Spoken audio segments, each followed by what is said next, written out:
Ask in Alden, may bagong car endorsement na naman mga kasembreros, no? Ang galing at ang legit nito mga kasembreros, sobrang cool. Tapos sa Kath and Barbie, our friends, no, Barbie Forteza mga kasembreros. Tapos si Kath spotted sa labas, no? Ano kayong ginagawa ni Kath dito mga kasembreros? So yan at marami pang items sa vlog na ito. Unahan ko ito, no? Pinost ng isang admin. Tinatawagan doon ni Alden si Kath mga kasembreros, no? So ito po ay pinost yata ni Arlinda Cabog, no? Sabi niya, Joy, your Joy. Sabi niya, Joy, are you there yet? No, Ethan, sabi niya, my Joy is calling. Or tumatawag daw pala si Kath mga kasembreros, no? So ito po ay picture ni Alden mga kasembreros dun sa terrace, no? Dun sa eksena nga nila sa Hello Love Again, na kung saan ay nasa Canada na si Kath, tapos si Alden naman ay nasa Hong Kong pa rin, no, processing or magpa-process pa ng kanyang papeles papunta sa Canada. So we know the story, parang na-recall lang or na-throwback ni Ma'am Arlinda itong picture ni Alden, tapos nilagyan niya ng caption, no, at saka yung mga linya na sinabi doon ni Ethan mga kasembreros at saka ni Joy sa kanilang pelikula na blockbuster, no, wala pa rin nakakapantay at nakakatalo sa 1.6 billion pesos na gross amount ng Hello Love Again. Tapos ito, no, AR Trooper 6 hours ago, sabi dito, most handsome in my eyes. 55 reactions, no, AR Troopers Art 02. Tapos pictures ni Alden na naka-white jacket siya. No, if I'm not mistaken, part ito ng kanyang hosting pa sa Stars in the Floor mga kasembreros. Tapos ito, parang interview ito ni Alden mga kasembreros, no?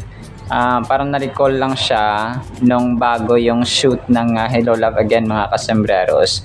Parang kinuwento niya dito na mauna siyang umalis na mga kasembreros.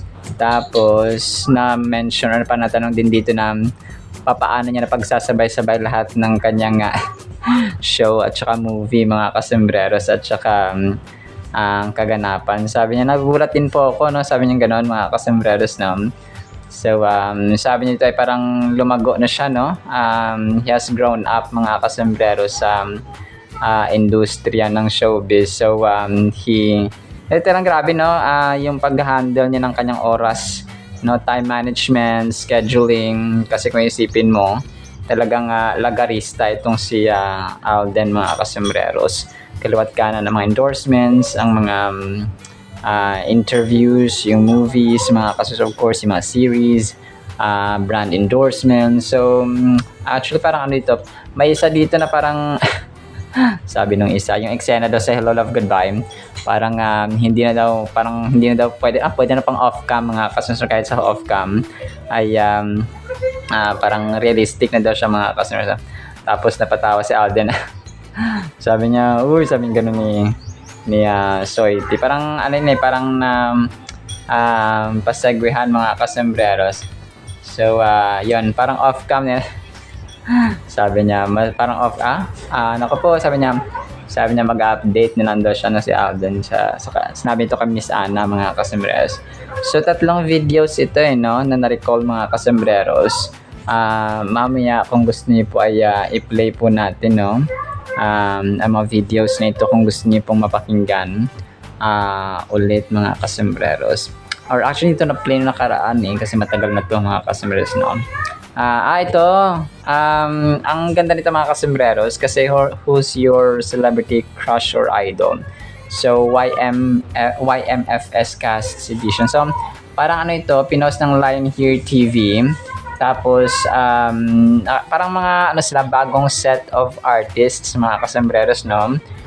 Yung iba dito ay galing sa parang Star Magic, yung iba naman ay TV5 ba ito, mga kasembreros. So nakakatuwa itong si Cairo Lazarte kasi si Alden Richards yung isa sa mga napili niya mga kasembreros na hinahanga ang artista because super versatile daw. Tapos kahit na anong role lang ibigay kay Alden ay alam na alam niya mga kasembreros. So, sina Andre Fajardo. So, yung iba dito, so iba naman yung kanilang idol mga kasembreros, no? Sina Dingdong, sina Nadine, si Piola Pascual, si Miguel Tan Felix, si Lee Victor, no? Mga PBB housemates yung iba dito mga kasembreros. So, yun, iba parang nakakatuwa lang yung dito pala si Gio Mahana or Gio Mana mga kasembreros. So nakakatuwa lang yung si Cairo Lazarte na pinakauna ng mga kasembreros. So, hindi ko na alam kung saan to galing no si Cairo Lazarte mga kasembreros. So bagong artist yata ito. Tapos isa sa mga major items natin, Barbie and Kath, no? May throwback picture dito sina Barbie Forteza at si Kath mga kasembreros. Na kung saan ay nakaupo sila na parehong naka-white. Hindi ko na alam kung anong ganap nila dito at that time. Kasi nga medyo throwback no ang picture na ito mga kasembreros. So siguro sa awarding event no or awarding ceremony ito mga kasembreros no. Si Kath at saka si Barbie. So friends naman talaga sila. Hindi lang sila gaano nagkakasama ngayon kasi syempre no may mga individual ganap at commitment na sila mga kasembreros sa kanya-kanyang trabaho mga kasombrero. So, sino ba naman hindi maging kaibigan ito ni Barbie? Sobrang ganda. So, sobrang bait niya mga kasombrero na sobrang approachable, sobrang sociable, sobrang humble din po mga kasembreros at sobrang friendly. Tapos, yun, isa sa mga major items din natin, no? Spotted si Kath. Anong ganap or ginagawa niya? Dito siya, sa IV clinic yata ito mga kasembreros, no? So sa labas siya, spotted kasama si Doc Ivy mga kasembreros. So siguro nagpa-enhance or nagpa-treatment ulit siya Phenomenal Box Office Cinema Queen mga kasembreros. Sabi dito sa caption ay OMG, so gorgeous this girl. So I love you Catherine, no? Sabi dito ng caption mga kasembreros. So siguro kasi nung nakaraan di siya pumunta diba sa Mega Ball 2026. So ngayon lang siya nakapunta kay si Doc Ivy, di ba nakapunta doon pero siya ay hindi no siguro busy, sobrang busy niya mga kasembreros. So kung kaya ito ay parang pumunta siya kay Doc Ivy. Sabi pa ng isa dito, dalawang videos actually ito no. Nakaka-starstruck pala talaga makita na artista tapos si Catherine Bernardo pa. Sabi ng isa dito mga kasembreros. So parang gumagawa sila ng parang may pareho silang ginagawang endorsement or parang kasi parang gumagawa sila ng video no or parang hindi ko lang alam, parang may ginagawa silang something na hindi naman sila parang endorsement or something like that mga kasembreros. Kasi parang tinuturuan dito na maglakad no si Kath no. Siguro another video na naman ng IV Clinic ito mga kasembreros no sa susunod na mga araw. So malalaman natin yan kapag ipapost din ni Doc Ivy Teo sa kanyang social media accounts mga kasembreros. So parang ito yung nakita ko dito no, may ginagawa rin siyang endorse or video mga kasembreros. So kasama si Doc Ivy at ang kanyang team mga kasembreros.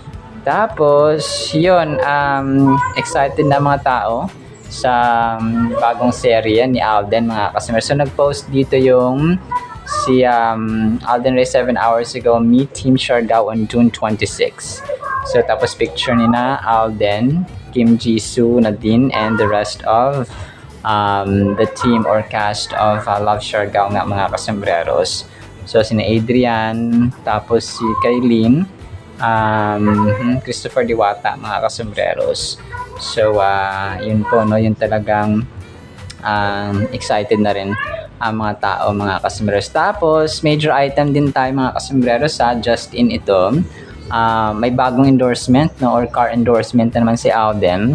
Pero ito ay part pa rin ng kanyang BYD mga kasembreros. So sabi ng mga tao, cute ng baby no or yung kid, yung kiddo na kasama ni Alden mga kasembreros sa commercial na ito. So parang ano lang siya na parang hindi ko alam kung may kompleto na version pa ito kasi kakapost lang nito mga kasembreros So wala rin ako nito sa file. So pero yun, ang cute ng ang cute ng kiddo na nandito sa BYD cars na patalastas mga kasambreros.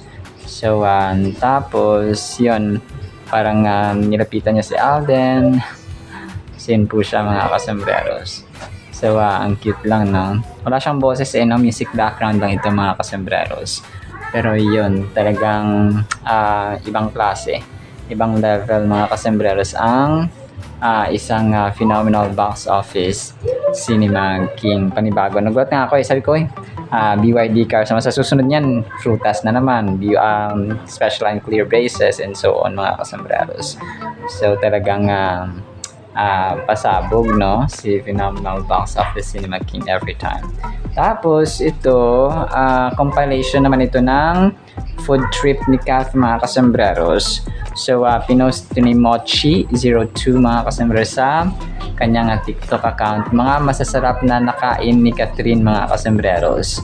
So ito ay halo-halo na random photos mga kasambreros na pinost kanina na isang admin sa kanyang TikTok account na si Mochi. Tapos yun, yung pinagkainan dito ni Kath, mga throwback pictures niya, tapos sa Thailand, tapos sa Pilipinas, sa kotse, sa vlog niya sa BKK, no, mostly mga kasambreros. Pero yun, talagang food is life, no, si Kath mga kasambreros. Alam na natin na mahilig talaga sa foods din, no, si Kath at saka si Alden mga kasambreros. So sinabi nila yun nung press con nila sa dito sa may Hello Love Again mga kasambreros, na pagkain talaga, no, mahilig sila sa pagkain mga kasambreros. So hindi naman nakapagtataka, no, yun yung kanilang parang parang dito comfort na ginagawa, no, yung kumain yung kumain mga kasambreros. So afford naman nila, no, mga kasambreros and mga Kathinatics, kaya ox lang mga kasambreros. Tapos yun, excited na mga fans para sa Love Siargao nga mga kasambreros, no. So abangan natin ito sa June 26, 2026 mga kasambreros. Ang iba ay talaga nagda-drop na ng teaser. So yung mga dito yung mga fans at saka mga random na mga mga admins, no, ay talagang pasipagan din ng pagpo-post ng kanilang mga teasers and pa-excite, no, sa mga tao, because kahit tayo din ay excited na mapanood ang mga eksena nila Cara and Joy sa Love Siargao, no, mga kasambreros and mga Kathinatics. Alright, so yun lang actually sa ating Kathin items. I-play ko po itong mga videos na inyo pong papakinggan kung gusto niyo lang po.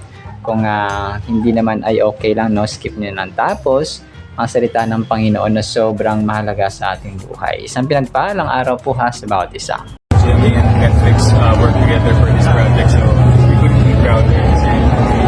As the changing times, binabago niyo yung mga ways natin of producing content, at least sumasabay sa Jimmy.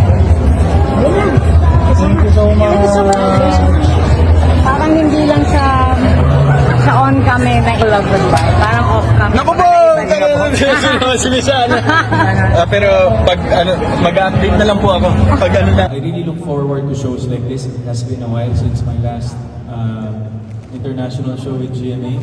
So excited ako to go to those countries. Medyo marami nga sila at medyo sunod-sunod sila. Kung makikita niyo po, 9 and 11. Tinalon-talon po yung United States to Canada. But exciting kasi at least, ang objective naman talaga natin whenever we do shows like this is to really give joy and bring the Philippines, sabi nga ni Julian, bring the Philippines to our global Pinoys abroad. So excited po.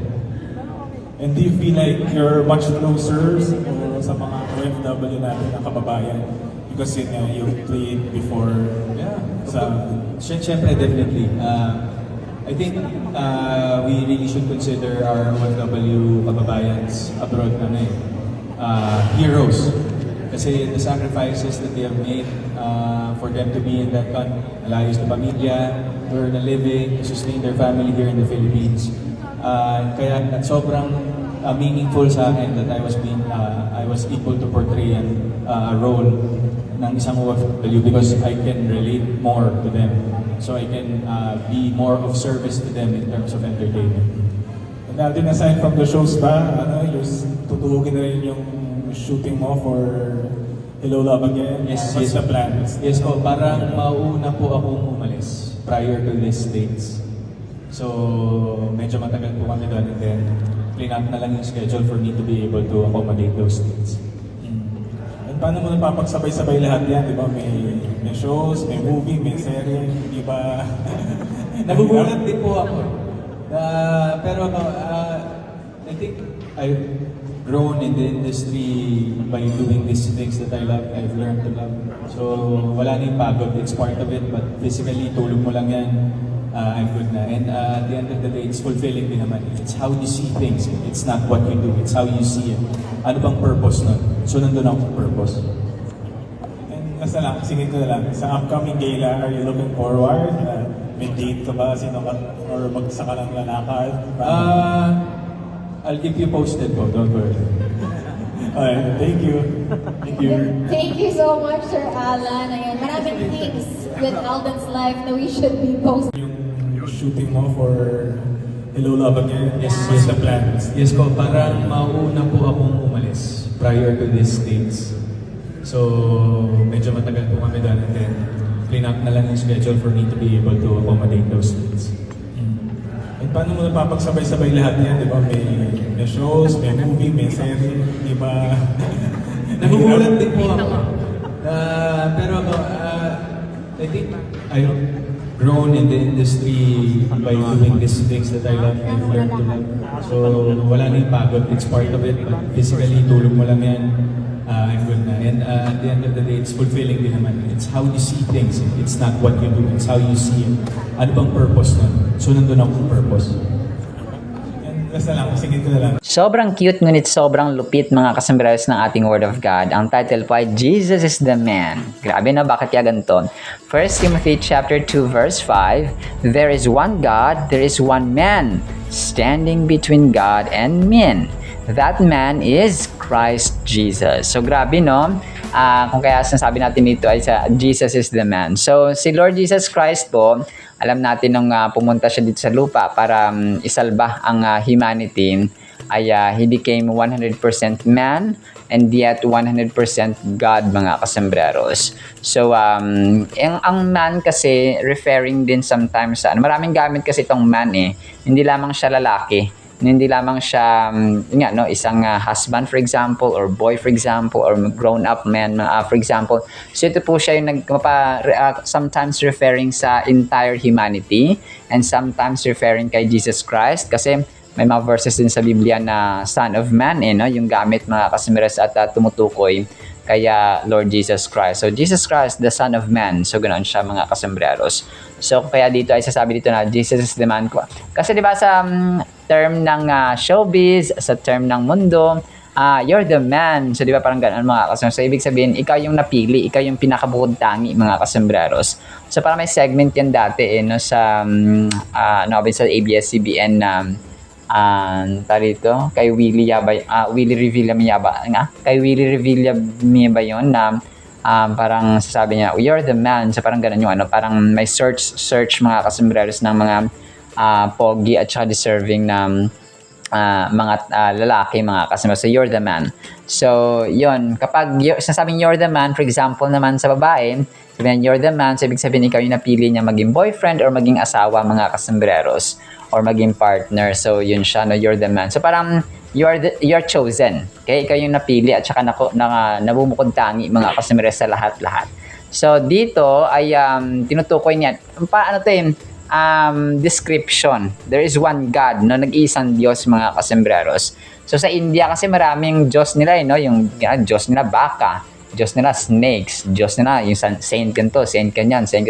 So marami mostly sa India ay kapag kunwari nagsasabi ka ng o parang gusto mong idagdag ito sa Diyos nila, o idadagdag nila, so meron silang mga libong Diyos mga kasembreros. So hindi po dapat.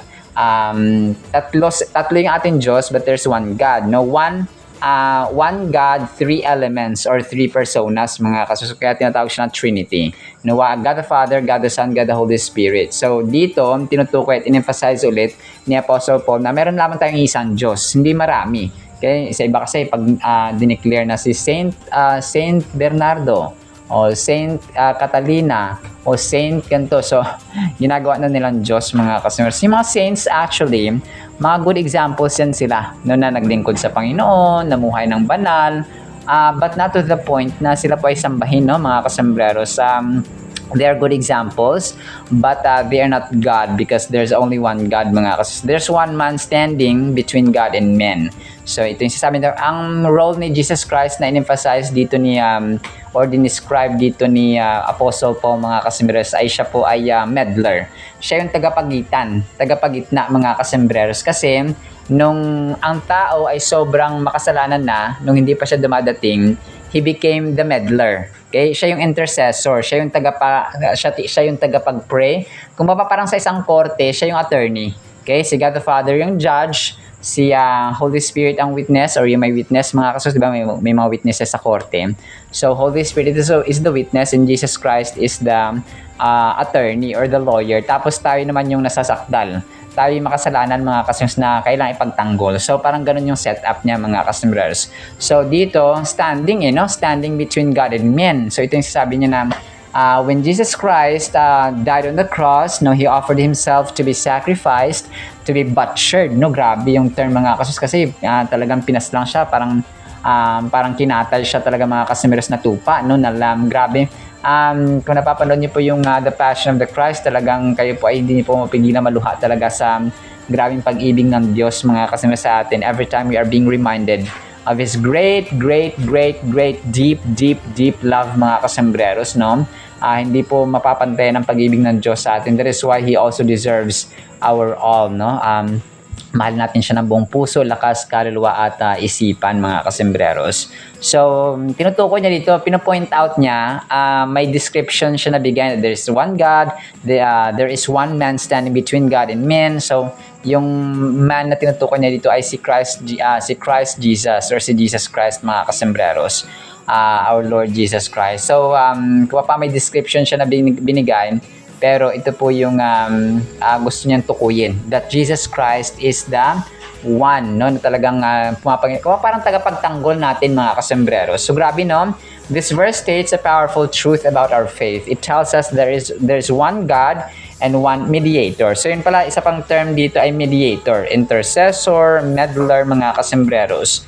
So between humanity and God, mga kasambreros, God the Father. So yung nasasakdal tayo, no, mga kasus. But what does that really mean for us?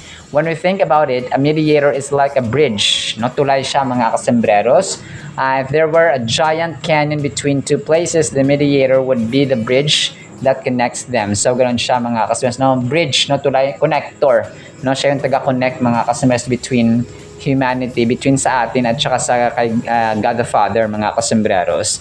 In our relationship with God, since sin creates a gap, we cannot approach God directly because of our sins. However, Jesus steps in as the mediator for us. He is the one who has made it possible for us to connect with God once again. So kagaya ng na-mention natin kanina, siya yung nag-reconnect, no? Siya yung nagpauli ng relationship at saka ng relationship ng Diyos sa tao at saka ng tao sa Diyos, mga kasambreros. Kasi wala na, no? Grabe ng kasalanan ng Diyos, mga kasambreros. Grabe ng kasalanan ng tao bago pa dumating si Lord Jesus Christ. Kung nagkaroon siya nagkaroon na ng proper time, perfect time, mga kasambreros, na si Jesus Christ ay pinadala niya because it was the perfect time, mga kasambreros, na i-save ang mga tao. Kung nasa worst moment, nasa worst situation tayo noon, mga kasambreros, nung si God the Father ay pinadala niya ang kanyang kaisa-isa anak because He knew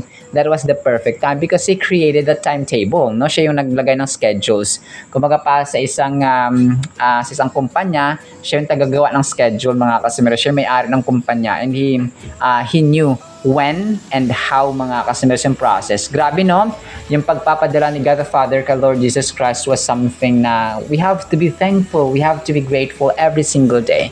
So since we are grateful and thankful every day, we have to use our lives for the purpose and glorification of God mga customers. So parang without God we are nothing. So parang ganon, that is why yung ating buhay sa pagbabasa ng Biblia, yung buhay natin sa panalangin, yung lifestyle natin sa paggawa ng kanyang kalooban, pagmamahalan sa pamilya, pag-share ng kanyang gospel, no? Dapat lifestyle natin, yun yung pagtanaw natin ng utang na loob mga kasembres with love, with humility mga kasembres ng paggawa at saka pagsunod sa kanyang kalooban mga kasembreros. So Christ is the only bridge we can take mga kasembres when it comes to our salvation. No one comes to the Father but through Him.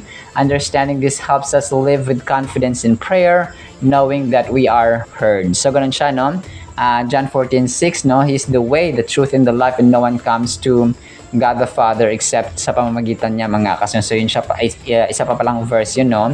Na sobrang sikat mga kasembreros. So ganon. So in today's culture, many people still feel uncertain about how to reach God. Some think they must earn His approval through good deeds or rituals. However, this verse serves as a reminder that we can trust in the accessibility we have through Jesus. So maraming tao yung nag-iisip na paano kaya maabot ang Diyos? So, paano kaya ako ma-approve ng Diyos? So, paano kaya ma-please ang Diyos at matuwa sa aking buhay? So, gagawa ako ng mga ritual, ng mga seremonyas, and so on. So, ganun siya, no?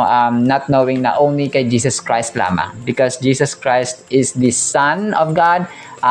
He was the one who was crucified, mga kasembreros, for our sins. Wala na ibang daan. Wala na ibang tawiran. Wala ibang bridge, mga kasembreros. Only that name, Jesus Christ. No, Jesus Christ is the man. So, ganun siya mga kasembreros. One lesson na pwede natin matutunan dito ay yung kahalagahan po ng pananampalataya talaga. So when we pray, we should confidently believe that God hears us through Jesus. This faith empowers our prayers. We should not approach prayer with uncertainty, but the assurance that we are communicating with God directly through Christ.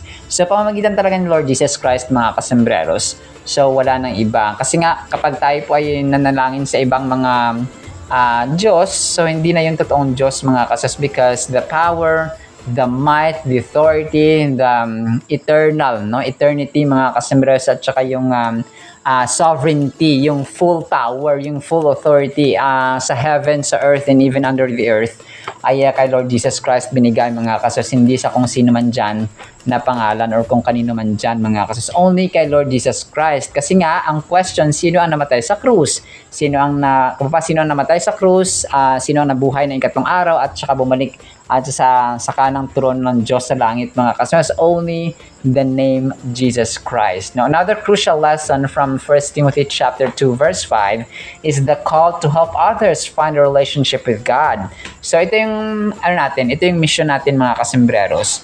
Na tayo po ay may role, may responsibility, may task na dapat gampanan, na tayo rin po ay maging kasangkapan, na kahit mag-invite tayo ng Bible study, kahit mag-invite tayo ng church, mag-invite tayo na, alam mo yun, na manood sa yung vlog about the Word of God, no, and kaalaman and so on mga kasama.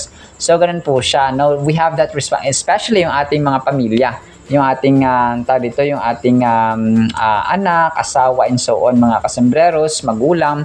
So invite natin sila, kung i-involve natin talaga sila. Ipaparticipate natin sila mga kasembreros sa Bible study, sa panalangin and so on. Kasi ikaw lang makaka-receive ng salvation, ikaw lang maliligtas, na parang ganoon ba? Dapat lahat kayo mga kasembreros makakarinig ng salvation at may kasangkapan ng Diyos mga kasembreros. So ganoon, kung nakakatanggap ka ng blessing, ng good news, so dapat sila din. No, ganoon siya mga, wag nating isarili, no, yung blessing at saka favor at saka grasya ng Diyos mga kasembreros, kasi kadamutan naman yun, no, kasi selfishness naman yun mga kasembreros kapag tayo lang po yung gusto natin na makatanggap ng good news mula sa Biblia. So dapat sila din po, no, especially yung mga malalapit na tao sa ating buhay. Alright, sinama pa sa ating Word of God, ha, no, pagpalain po tayo ng pag-ibig, pananampalataya, pag-asa, no, at saka more faith pa talaga kay Lord Jesus Christ, because Jesus Christ is the man, our greatest intercessor, mediator, and meddler, mga kasos, the bridge patungo kay God the Father at saka sa heaven. In the mighty, holy, sweet, magnificent name of the Lord Jesus Christ, we pray, with the communion of the Holy Spirit of the living God. And everyone said, Amen and Amen. See you sa next segment, mga kasumres, and paalam po. I love you all.